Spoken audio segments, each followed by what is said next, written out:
Okay, so here we are. Let's remember why we're doing this. Again, in so much music, the idea of the common tone is so important. I can think about groups like Coldplay or Keane or Radiohead or even Dream Theater, where we're writing a song and we want to keep things really, really smooth. So connecting those chords, even if they're not in this beloved circle of fifths, getting to the closest point is so musical and so imperative. It just gives this nice musical flow. Remember when you're practicing this harmonic exercise to start in different inversions, because that will teach you where all the chords are, on the keyboard. So if somebody says to you, find me a G chord, find me another one. Okay, now go to B minor. Oh, okay, find me the closest G minor. You should be able to just land on that chord. And actually, when I was a kid, what I would do is I would test myself. I put my hand on D minor, and I think to myself, okay, F minor. And I go, okay, it's there. How about G minor? Okay, it's there. How about E flat? And literally, just calling out chords to myself. So this exercise that we're showing you is a perfect way to find them all. Let's spice it up a little bit now. Let's say we've got a basic C major chord, right?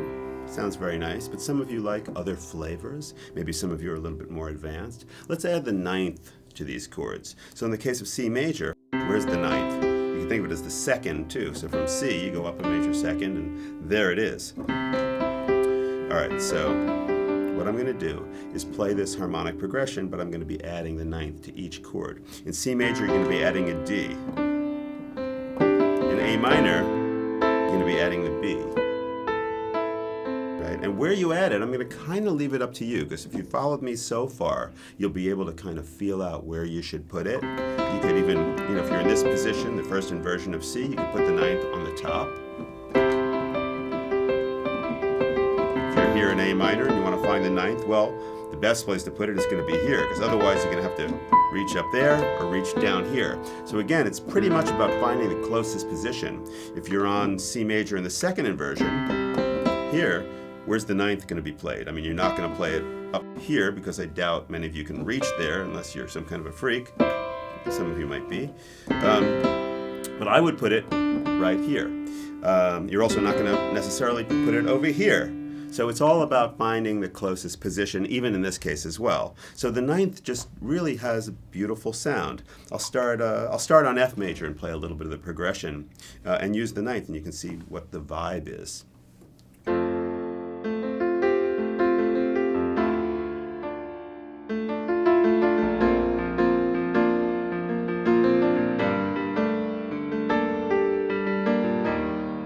Of course, I'm switching inversions a little bit, but that's what it's all about. If I have a little melodic idea, I want to go, and I'm on C minor, I'm going to make my connection and end up on my melody note and find the closest chord. And this is why we do it. If I'm here and I want to go, let's say from the A flat chord, and I want to go, it's going to be an A flat chord to an F minor, but if my melody is, got to find the inversion that works under there. So I'll go. It's all about that. And then adding the ninth.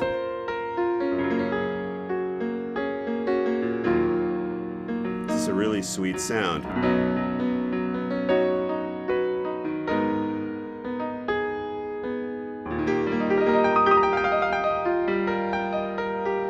And again, just always keeping it really musical. You have to kind of open up yourself to possibilities. If you're just going to sit there and say, okay, I'm going to practice this exercise, and I'm going to land here, then I'm just going to go here, and you get into this kind of stiff mentality that's kind of like the anti-musical mind. If you go here and you're on C, and you go, okay, I can float a little bit, and I'm going to just kind of ripple this chord and play it in a different way, that's a whole lot cooler.